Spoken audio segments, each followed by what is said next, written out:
80% of the time, I would say hopefully 90 at this stage in my career, I'm really trying very hard to have filtered clean water and do it reasonably with low cost, which I'll share with your audience.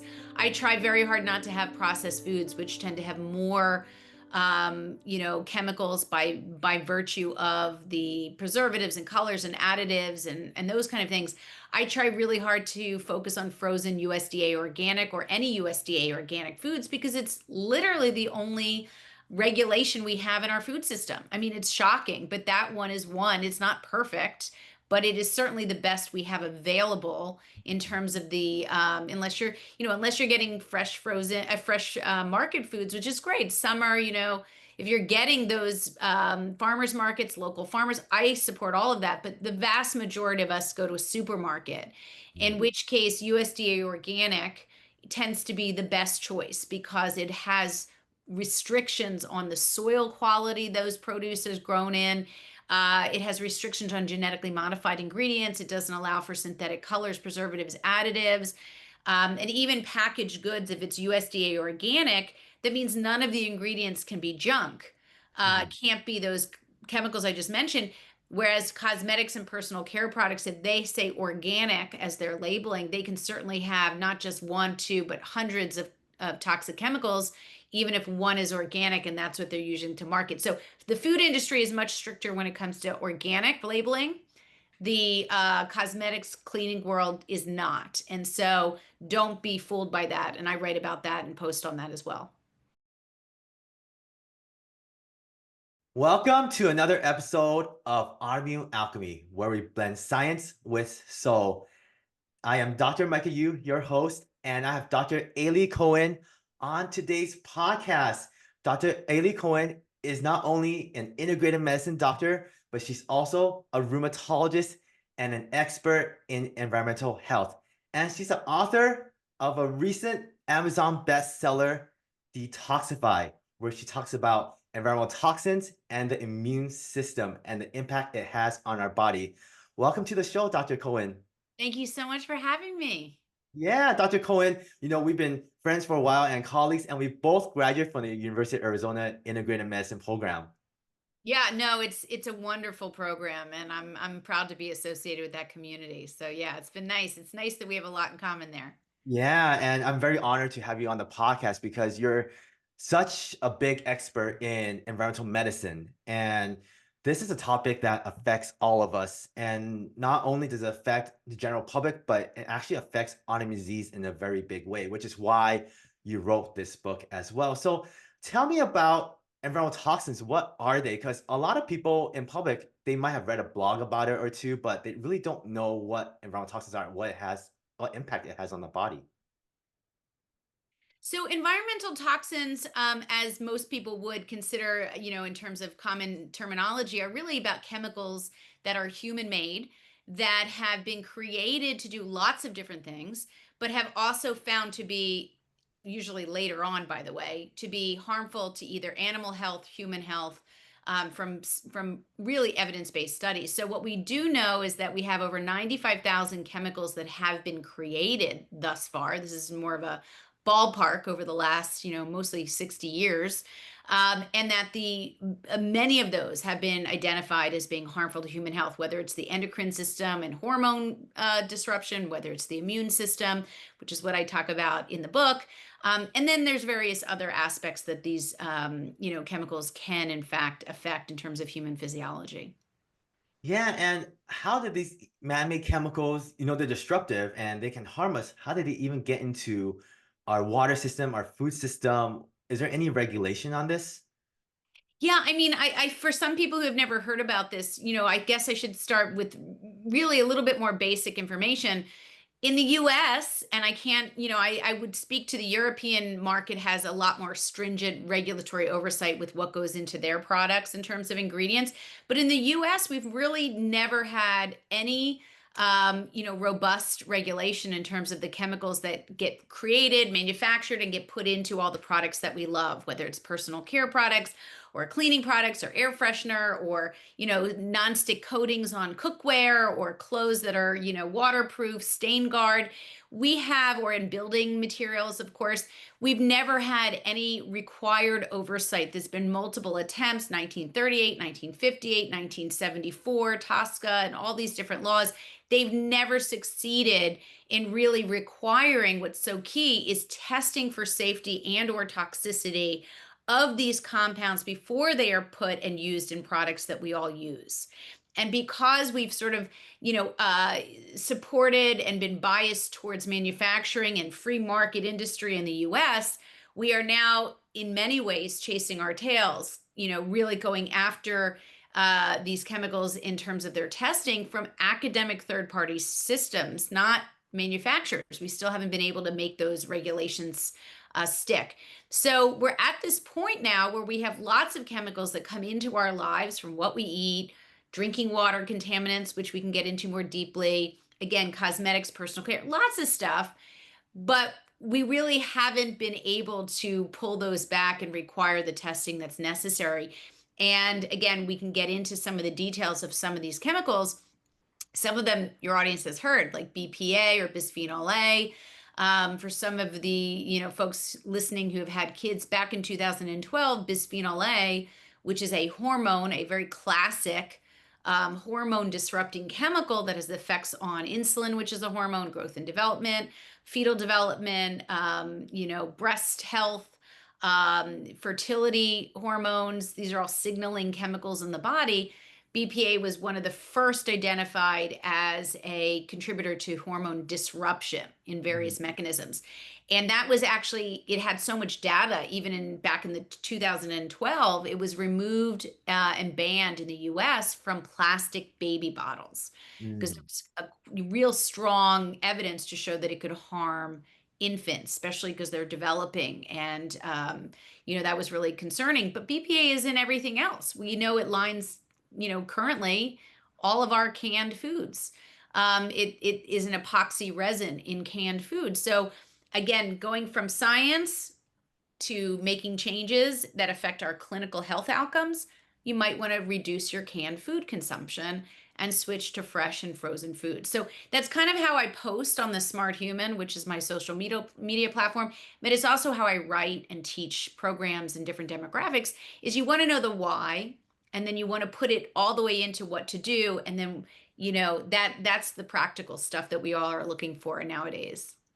So you mentioned BPA was banned from baby bottles, plastic bottles. Have they made any headway or progress in banning it in other products, or has it only been in the baby bottles? Yeah, this is a wonderful question. So as is often seen in the US market, we by the way, only about 12 chemicals have ever been banned in the US market. So keep that in mind compared to upwards of 1,200 to 2,000 chemicals in Europe in the EU. But and we might have heard of asbestos, certain uses, DDT, Mhm. the PVCs. There's in terms of industrial chemicals. There's just a lot of chemicals that have still been able to get into everything we use. BPA, once it was banned from plastic baby bottles, sure enough, the plastic industry came up with BPS, BPSIP, BPF, and a bunch of other what we now call regrettable substitutions because they have a lot of the same health effects, believe it or not. And they have not been removed. So it was kind of like a whack-a-mole. You take something out, even though it's rare to do so, but if you can get something out of the market, like we've heard recently about red dye number 3, for instance, but if you can get something out of the market, a lot of times there's other compounds that are, pushed in to replace those. And that's a lot has to do with the function of those chemicals and what they're used for. But there's a lot of whack-a-mole when it comes to this process. And so my work has always been geared towards not waiting to be saved by regulation. It's about doing it for ourselves. It's about having agency over our bodies. And it's about really learning what we need to know about these chemicals. Where are they on the food label? How do we choose cleaner, better products for our house and for cleaning? Or, for our pets in terms of their toys or their food quality. I mean, there's just so many areas that I like to touch on, but it's all about doing it for ourselves, having really vetted resources, making swaps to other products that are cleaner where where we want to. but then keep moving and thinking about all of those exposures over time. Yeah, I want to go over what you just said. So we know that BPA is really bad, as you mentioned, but BPS, there's other BPs out there. Did you say that it came after they stopped BPA in baby bottles? They actually implemented other BPs, or were BPS and these other bisphenols there already before Yeah, BPA? it's hard to say exactly, but they were definitely thousands of bisphenols as a class. A lot of times chemicals are created as a group, as a compound class. So you have the bisphenols that have a certain level, certain number of activities. They're usually used in plastics. There, Mhm. BPA was also used to fatten chickens in 1930s. That's how it was first identified as an endocrine disruptor because they were giving it to actually chickens to fatten up chickens and make them, larger, believe it or not. It was also something very similar to BPA, which was DES, was a actual medication very similar to BPA that was actually also an endocrine disrupting chemical that was given to women, human women in the US in the 1970s, actually in Europe as well, to prevent early miscarriage. So we've had lots of uses for different compounds. They tried that in different components of our history. Mhm. But it turns out that when you take something away, there's often something very handy, similar that can be used. And so that's exactly what happened with this whole bisphenol phenomenon. I mean, similar to that are the perfluoralkyls, which are compounds that are used to make nonstick pans, stain guard chemicals for the couch. Even I sprayed my couch 10 years ago, or 15, 18 years ago when my kids were little, so they wouldn't spit up on the couch, right? So thinking like Teflon, Gore-Tex, rainproof, waterproof, stain guard, oil-proof chemicals, these chemicals have now grown to about 15,000 estimated. Wow.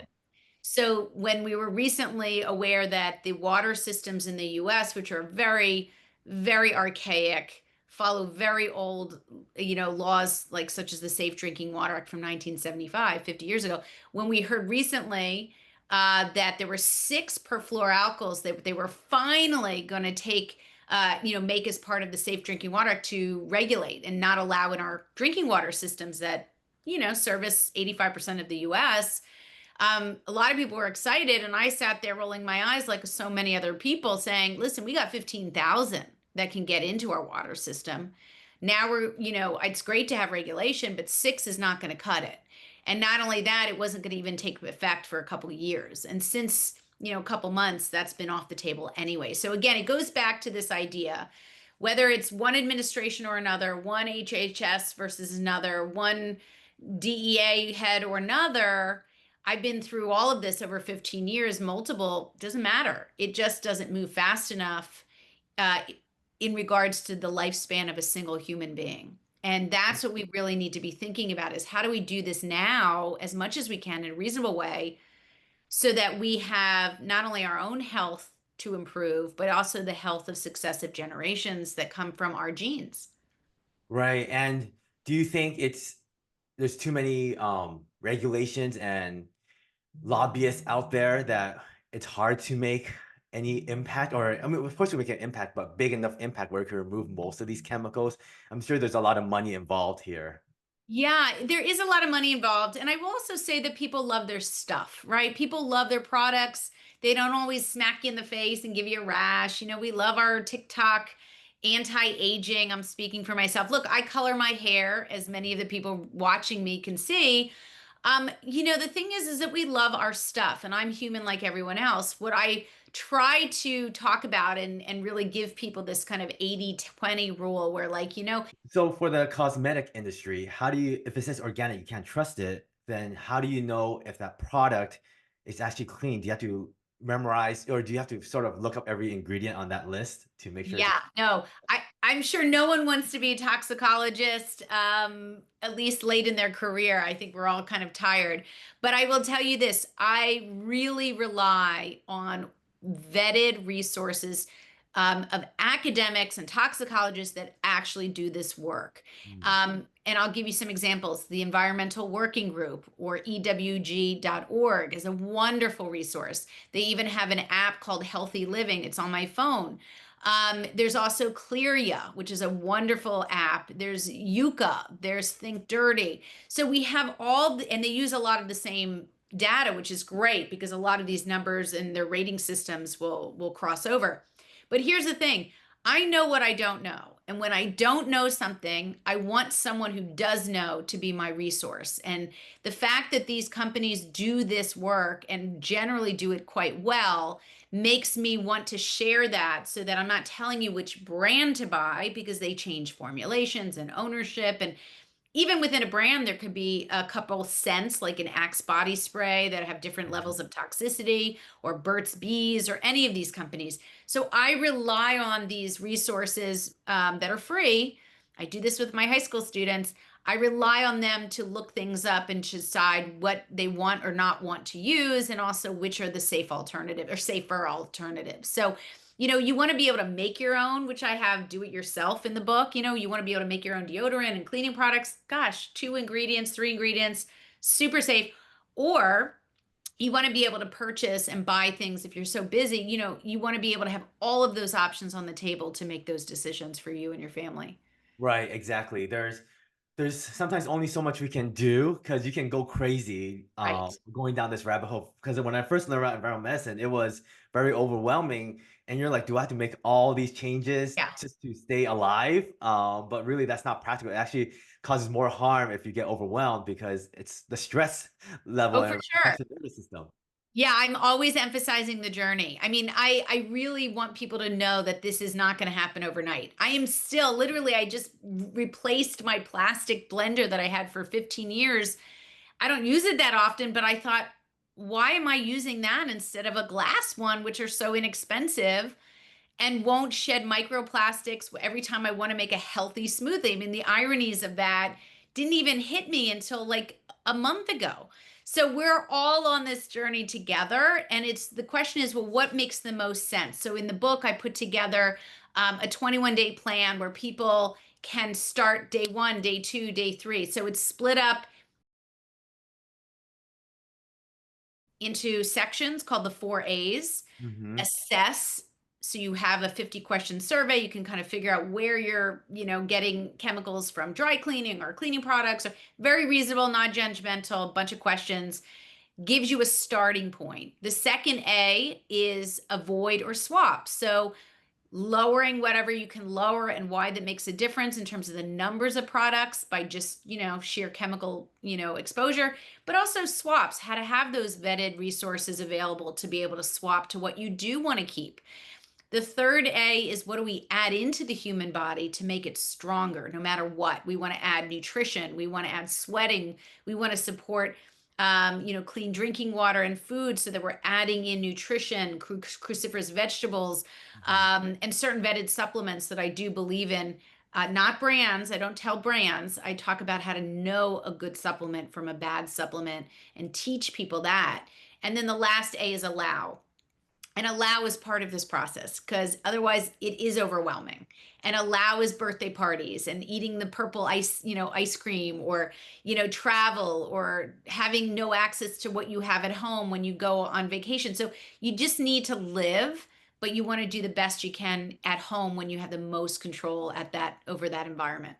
Yeah, I love your 4 A's and I think the last A is the most important, the allow part, because we live in, an industrialized nation in America, and not all of us have farms. Most of us listening to this aren't living on a farm, so we're not growing our own food. And we do have to socialize. I mean, you can go to parties and have everyone tell everyone that I can't eat that ice cream because it's has a purple color in it, but then it's very stressful. Yeah, being a hermit, it's very hard. That's without that allow. Yeah. And I have 2 kids, and I post a lot on the Smart Human about my experience raising kids through this journey. Because like my kids play lacrosse and they're on toxic, tire crumb turf, as I podcasted on that topic and I talk a lot about that. My kids don't listen to me, right? Because I'm mom. And so they'll eat they'll drink their Gatorade and they'll have all these things that but you pick your battles in parenting, and you pick your battles with your own body and your own health. And you have to decide what's worth the fight and what's the battle. I tend to try to convince my kids and everyone around me that you go, hopefully, with this idea that little changes over time add up, right? Just like little exposures add up over time as well, you're doing it in reverse. And so thinking about some of the high yield, higher level exposures, like we drink water. We have to drink a lot of water in our lifetime.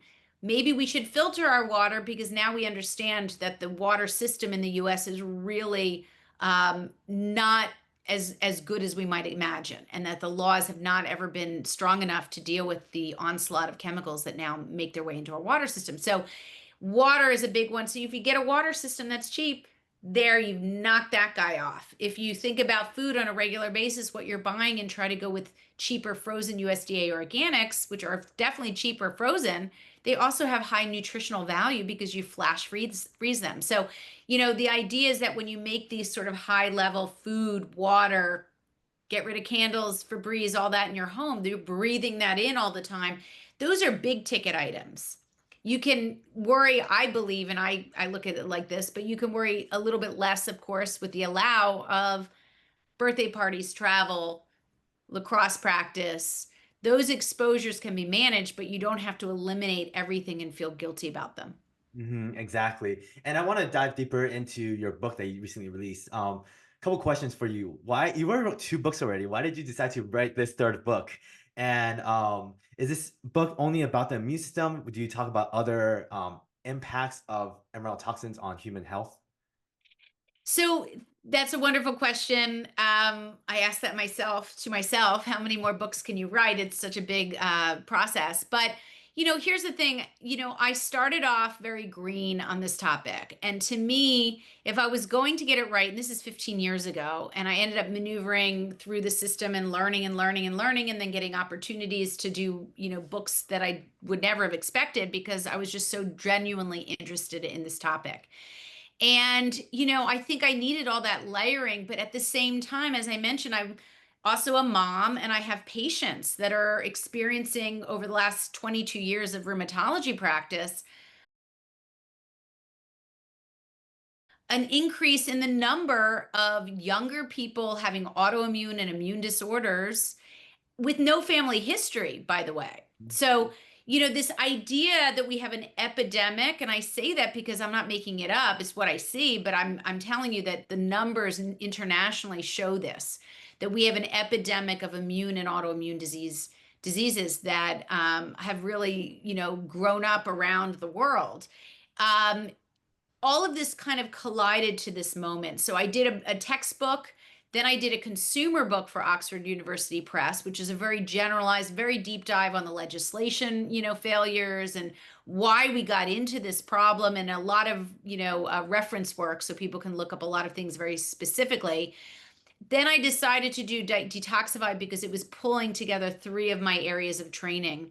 Mm. So I can apply my integrative medicine, nutrition, detoxification pathways, all of that into my rheumatology work so I can get people to be less inflamed, less fatigued, manage a whole host of things that you and I, as rheumatologists, really understand.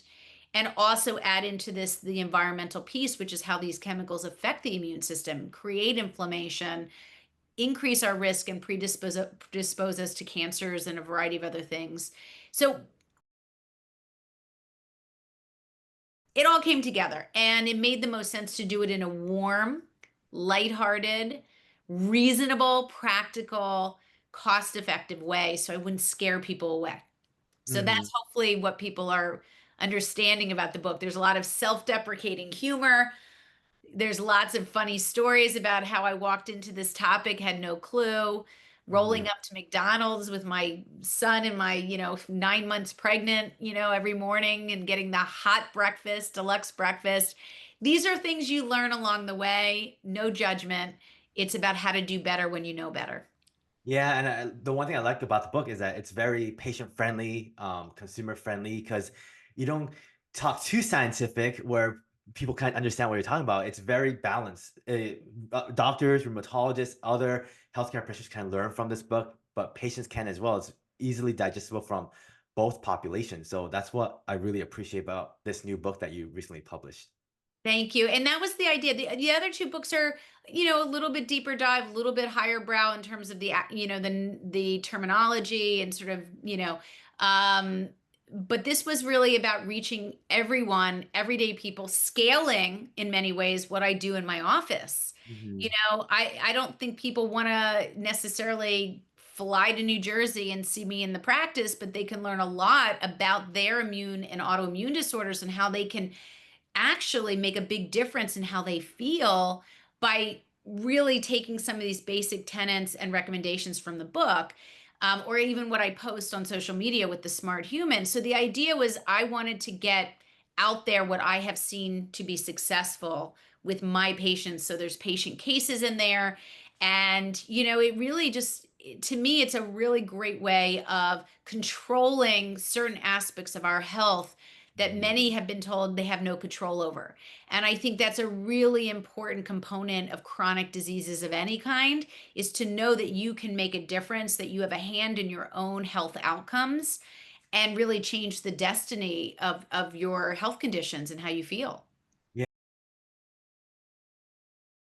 Yeah, exactly. We are in control. It's not just because it's all around us, these toxins doesn't mean that we don't have any control. And one way that we control this topic of around toxins is on food and how to detoxify, like your title says. So let's talk about a little bit about that in about food. What kind of food can we eat to detoxify these toxins out of our body? Is that even possible? Because I mean, we learn about some herbs, some fruits and veggies that can do it. But I want you to, since you're the expert here, I want you to go deeper and talk to us like what are the special foods out there that we can use to help with So detoxification? this is a great question, and we all have to eat, right? So when I try to layer in is number one, I want people to be thinking quality, right? We want to be thinking USDA organic whenever possible. Frozen's is also a very reasonable choice, but also you can wash your produce, get off some of those pesticides with baking soda, 1 part, baking soda, 3 parts warm water, or 1 part, white vinegar with and you can really agitate the produce. And so you're taking away some of the pesticides that affect the gut microbiome, which is so critical to human health. Our gut is 26 feet of bowel.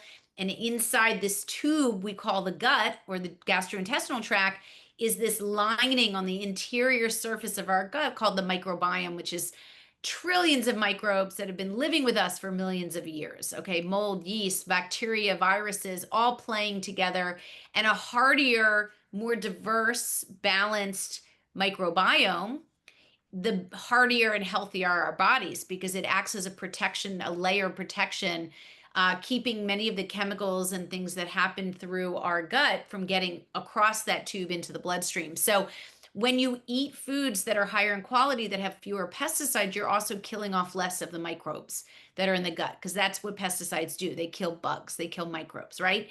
So thinking about the quality of our food is one layer. Thinking about what I call the macros, right? We've heard of fats and carbs and protein. Thinking about things like that, you really want to have, say, fiber. Fiber is a really great binder Mhm. for a lot of harmful things in our food system. So when you have fruits and vegetables and real fiber, I mean, you can also have, powders. There's now powders and shakes, but I always try to encourage people to eat real food, that food is medicine. And so when you can have real food that's clean, that's the winner, right? Because then you have fiber, you have nutrition. If it's picked that morning at a farmer's market, that's great. If it's frozen, that's great too. So quality of food, macros like fiber, and then thinking about certain groups of vegetables that are higher yield when it comes to detoxifying the body.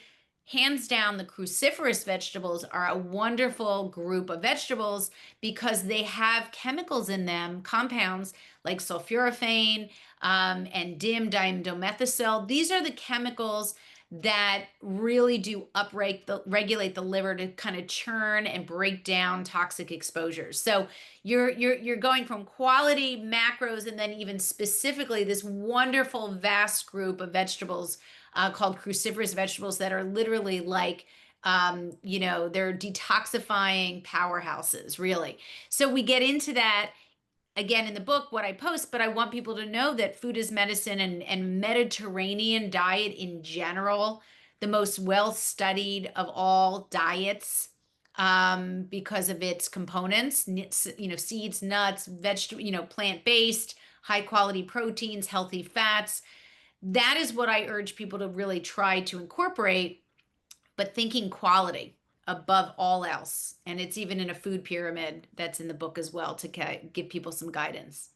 Yeah, I completely agree with cruciferous vegetables. That's what I tell my patients as well, because not only do you have the sulforaphane and the DIM, but also it activates the NRF2 pathway. For those of you that don't know, the NRF2 pathway is a strong antioxidant pathway, and it can bring down inflammation as well. So that really helps with fighting inflammation overall. So that's what I really love about cruciferous vegetables.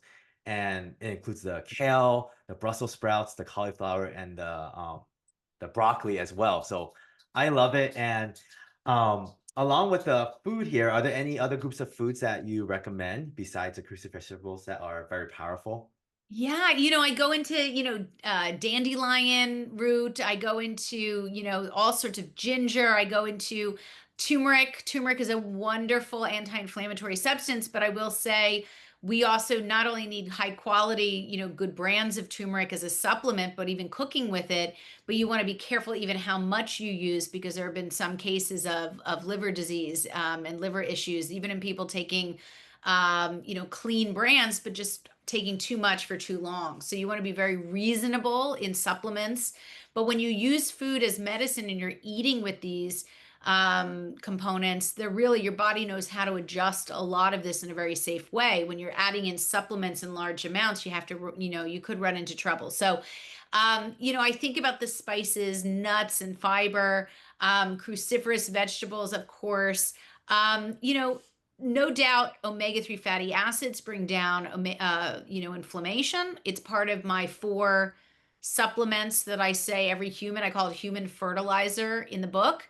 And I go into detail about those supplements, being multivitamin, vitamin D, fish oil, and probiotic, and how to Mhm. get the best quality of those at a reasonable cost, right? We're all thinking costs. But omegas you can get from food. You can get from sardines. You can get from healthy fish. Usually wild caught's a better choice given, exposures in farm raised, fish industry. But you can get them in a cheap way as well, even from plants. Plants have omegas as well. They just convert into the active form. So, there's just so many ways to feed your body nutritionally, and clean, while you're also trying in a reasonable way, reducing the exposure. So it's a twofold process. You get away from the things that are feeding into your body, they're causing trouble, and then you're feeding your body nutritional compounds that support the best of what our body has to offer, our Mhm. physiology, our immune system, our hormone connections. So, I think that you have to do both in order to really see great, great, great results, but you do them in a way that's reasonable. Nothing overwhelming. Nothing. Yeah, and you just mentioned about turmeric supplementation can cause liver enzyme elevation or liver injury. Do you think that's because of all the toxins we're accumulating and that changes patients' physiology to how they process these turmeric supplements? Or do you think it's really the SNPs and the enzymes of the genetic makeup that changes the way they process these supplements? Or is it both? It's a great question, because even the cases that have been written up in New England Journal of Medicine and some other, medical journals, people weren't necessarily unhealthy. They didn't have chronic liver disease. They didn't have fatty liver. They weren't necessarily having any chronic illnesses, but they were taking high doses over a long period of time. And so the question really is, are some of the compounds in turmeric or curcumoids, which is the more active form of turmeric component, is there something innately, um, they do both good and bad, right? So these curcumoids have such an incredible history of inflammation reduction. Thousands of papers support this. But the question is, if you do something too much, are you going to go overboard and create damage? And that's a process. That's a problem. And the thing is, like I said, it's so surprising because these are folks that didn't have an underlying condition or disease. It's not necessarily that the brands were dirty, even though heavy metals and certain contaminants have been found in many of the overseas products because there's less regulation, certainly on supplements coming into the US and ending up in our market.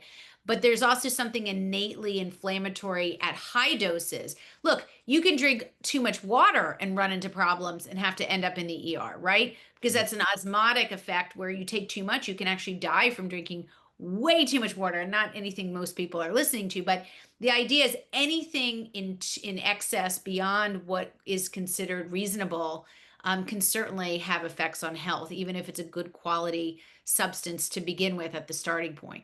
I mean, even there's even case reports of green tea with the ECGC supplements causing liver damage as well. But these cases are very uncommon. The anti-integrated medicine folks will run away with these Yeah. articles and say that all turmeric supplements are dangerous, but really it's not that common. I give a lot of turmeric supplements and I hardly see any liver damage, liver enzyme elevation, but it does happen. That's a risk that you have to take with these supplements that are over the counter sometimes. Yeah, and there's competition with medications, right? So if you're taking Advil, Motrin, Aleve, you're taking a lot of Tylenol because you're in pain and you're reaching reasonably for something to help you, and you're grabbing for turmeric because you saw it, on TV or cousin or grandparents and culturally or, TikTok, whatever, you may be led down a pathway out of desperation, which is what you and I both see quite a bit of in terms of chronic pain. You don't want to be taken on desperation. It's a really sticky place to be as a patient. I get it, because you're looking for support. You're looking to feel better. And my suggestion is number one, don't do anything out of extreme reaction, right? You want to be balanced and thoughtful. Number two, quality of what you take matters in terms of contamination, especially in the supplement industry. Number three, try to find a practitioner that can oversee your care in a way that you're comfortable with so that you can get liver function tests every 3 to 6 months and monitor. You can see whether or not the medications that you are taking reasonably are just too much for your liver on top of high dose turmeric. In other words, there's a tipping point by which your liver may be just too busy with so many different compounds coming through, even alcohol. We like to drink.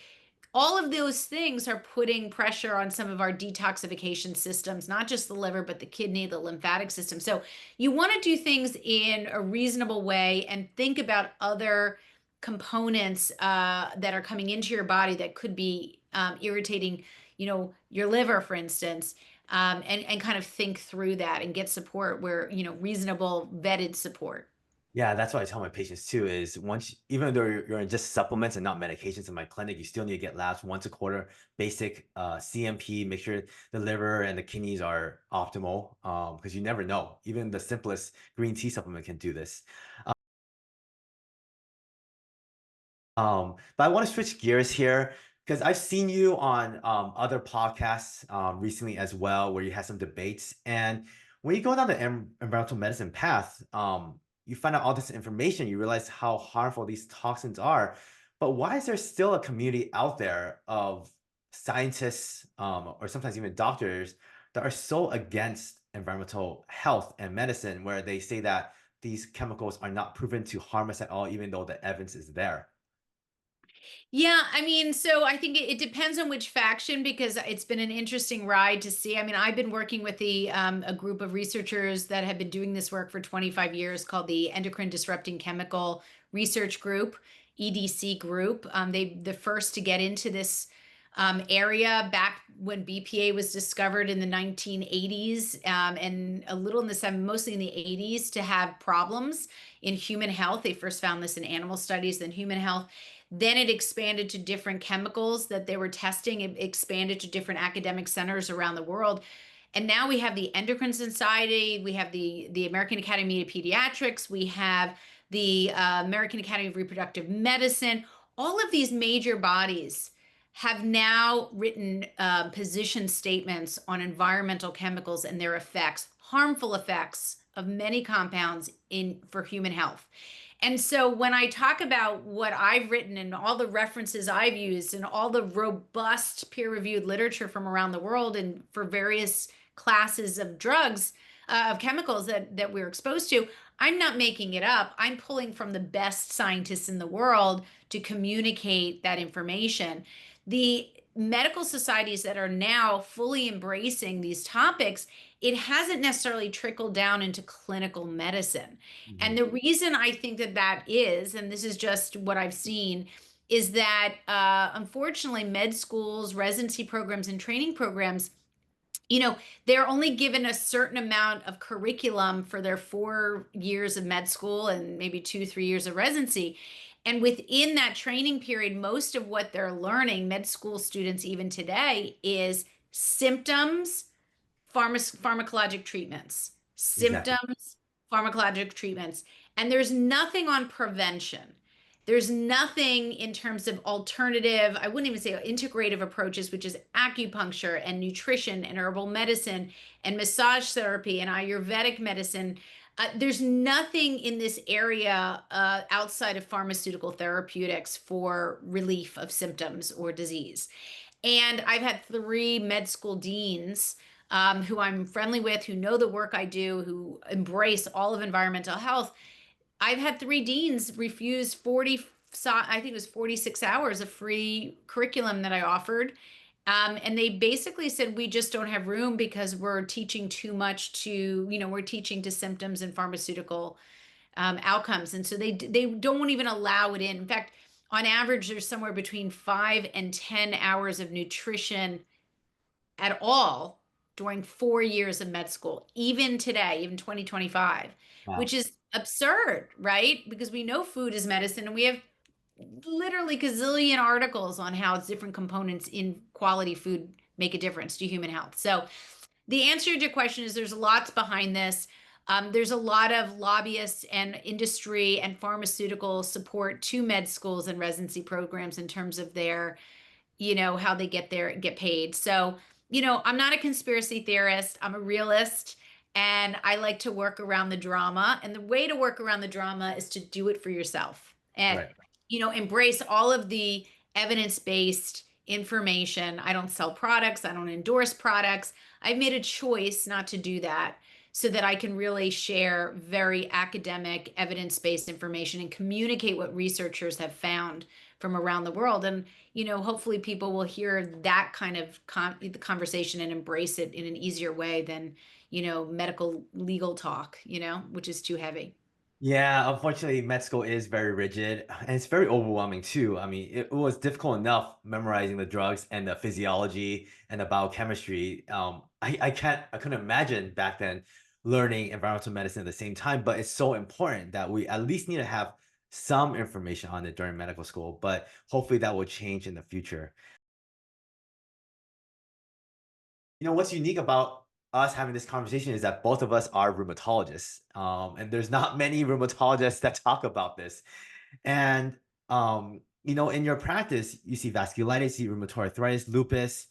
Do you think that these diseases are because of these neurotoxins? I know it's not solely because of neurotoxins, but do you think it plays a big role here? Because we are seeing a rise in these diseases, and the ANA, the anti-nuclear antibody, is going up 10% every year, and autoimmune disease as well. Yeah, so there's a lot to this question because an ANA, in my experience, is really a red flag to look deeper. It doesn't mean you're going to die. It doesn't mean you have lupus. It doesn't mean specifically. In my experience, it's really like, what's the titer level, and does it fit the story? Because as you and I both know, more so than a laboratory test result is the story. The story, the history, the physical, and applying labs to support or refute the case, right? This is all detective work. Rheumatologists are detectives. I don't care.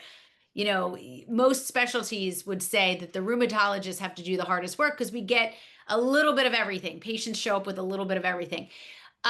So what I would say is that an ANA still is a very broad test that a lot of primary care doctors do, especially when they see a young female. They'll be like, oh, that could be lupus, because that's what we remember from textbooks, right? Is our textbook training in order to identify a stereotype of the type of patient that would get a certain disease. Well, what I'm finding is that there are so many cases where the stereotype doesn't fit. And if you don't believe the patient, you're missing how to heal them as well. Because I have so many patients that come in with fatigue and they have perfect labs, as I talk about in the book. I have so many patients that come in with joints that are swollen or painful that have never, had, rheumatoid testing that's positive, no matter how many, tests that we've come up with now in all the major labs, right? So you have to listen to the story. You have to understand where to intervene independently of the blood work and pulling that blood work in when it helps to really keep moving through the diagnosis. I have found, and this is why the book means so much to me, having done this work for now 15 years, both integrative rheumatology and environmental health, that when you pull away chemicals in our lives that we can measure in our blood, urine, breast milk, they're in us. When you Mhm. pull those chemicals away that we know have inflammatory effects, people feel better. People have lower levels of medications that they might need. People may never start medications for some of these conditions. People may just stave it off for a while until they get more lifestyle in place. The idea is that we don't know what that's going to be for each individual. And that starting with this process has been remarkably fruitful for so many people. I still believe in medication use when needed and appropriate. I utilize all of them since they were biologics, for example, came out of my fellowship 25 years ago, and I'm still using all of them. The question is, do we need to use them reflexively, or do we have this triage moment where we can get people's lifestyle and just make some tweaks for diet and exercise and sleep and add in the right nutrition and take away the junk? And can we make the body help it heal itself Mhm. before having to use drugs if we don't need to? And that's the Right. positioning. Labs, to me, this ANA issue, it's concerning. We do know that labs are testing more positive. Is that a question to this lab sensitivity in the assay? Is it because we're just getting better at diagnosing? Or is it because what I've seen, we have a legitimate increase in immune disorders around the world, which is what's reflected in the literature? It doesn't matter. On that whole spectrum, intervening with lifestyle is really the best, cheapest, most practical way to start, in my Yeah, opinion. exactly. Yeah, exactly. And what's unique about you being an integrated medicine doctor and a rheumatologist is that your toolkit is much bigger than a regular rheumatologist, where you reflexively grab that methotrexate or that biologic to treat that patient. You can use diet, talk about environmental health, and use herbs to help these patients hopefully turn the corner and potentially put these diseases to remission without medications. Yeah, Micah, and in from a rheumatologist to a rheumatologist, there are things that are as simple as taking methotrexate, which I happen to think is a terrific drug, does great, but instead of making it oral, having it injectable so you Mhm. avoid the microbiome. So why Mhm. do you want to take pills that might affect the gut, which is the upstream place we want to keep working on to make hardy and healthier so we can maybe one day get rid of the methotrexate. Who knows? Right. But again, just that simple tweak and asking your rheumatologist for injectable methotrexate once a week as opposed to oral pills can change not only how you feel in terms of GI symptoms, but also you need less medication because it's much more effective as an injection than it is going through 26 feet of bowel and trying to absorb all of that. You probably Mhm. need more pills for that compared to injection.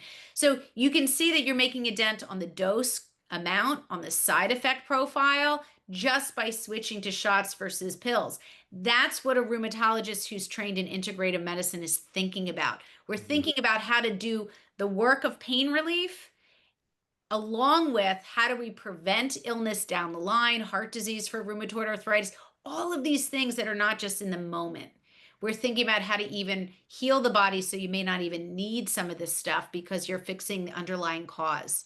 So, this is the kind of, I think, which differentiates. And I will say, from a practical basis, most rheumatologists see their patients for 15 minutes. I was part of these groups years ago. 15 minutes follow ups, 30 minutes new patients. In an ideal world, it would be great to scale this, but ideally, if you don't get more of a history, understand nutrition, diet, exposures, you can't do that in 15 minutes. So the system is not based, built around that kind of conversation.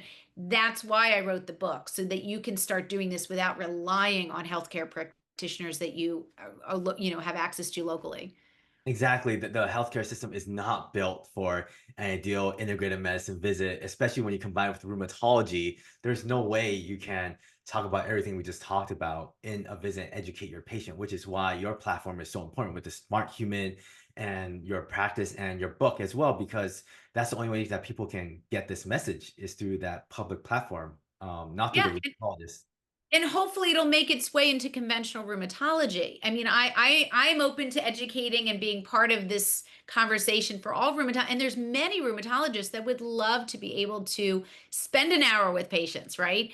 But their system, their job, it's not set up for them that way, and they may not have had the education that they want, and they don't have the time to get that extra fellowship. So, I'm very flexible and not throwing colleagues under the bus. What I say is that the system is limited, and that in order to help patients, we might need to reach outside of our own office space to help patients read and gather what they need to do that work. Right, exactly. And that interest really starts with us as patients and humans and family members ourselves, learning how to keep ourselves healthy. And then we can spread that message to our patients and other colleagues as well. There has to be certain interest and passion in this space in order to learn it. So I'm very grateful for your book and what you've done for the community, because your book is one of the first books, I think read your book 7 years ago. It was one of the first environmental medicine books that I read. So thank you so much for everything you've done. Hey, listen, I love that you're interested. It makes me so happy that you're taking off and doing your podcast, and I'm so honored to be a part of it. So, look, what do they say? A high tide lifts all ships.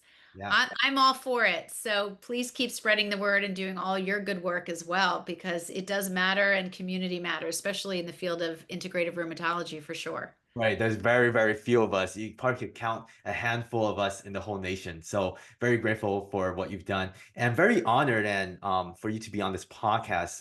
You're someone that's very special in the integrated medicine field and rheumatology field as well. So thank you so much. Thank you, Micah, Yeah. Dr. Yu. Thank you for having me and for sharing my work and my words and my time here with your audience. I appreciate that. Course. And Dr. Cohen, how can the listeners find you on the internet, find your platform, your podcast, your social media, and your clinic? So social media came out of a desire to share to everybody. And so it's The Smart Human on Facebook, Twitter, Instagram, TikTok. And thesmarthuman.com is my website. So you can get a lot of this stuff there. But also, I have courses called the Smart Human Academy that I'm loading up on different topics on integrative medicine, on detoxification, very simple courses, and also on certain things like heavy metals or pesticides. So I encourage people who want a deeper dive for those courses. Certainly, my book, Detoxify, I have a copy here. Of course, I do, because, I have a pile of them, is available on Amazon and wherever you get your books and bookstores and that type of thing. So I encourage people to check it out. I really think it's simple, so I'm hoping people, will embrace it, not be afraid of this topic, because it's really fun, actually, as hard as that is to say. And then my practice here in New Jersey. I'm in Princeton, New Jersey. I see patients still. I love it. I'll probably be like my dad I told you about, who's 85 and still practicing diet, nephrology and dialysis. And he just called me. I think I see a voicemail from him. God love him. And I'll be here for a while, and I do telemedicine visits, anywhere people are, just to give consultation and, go over whatever they need as a second opinion. Excellent. Thank you so much for being on the show. And I hope people find their way to your clinic and your platform. Thank you so much for having me, everyone, and be well. You, everyone.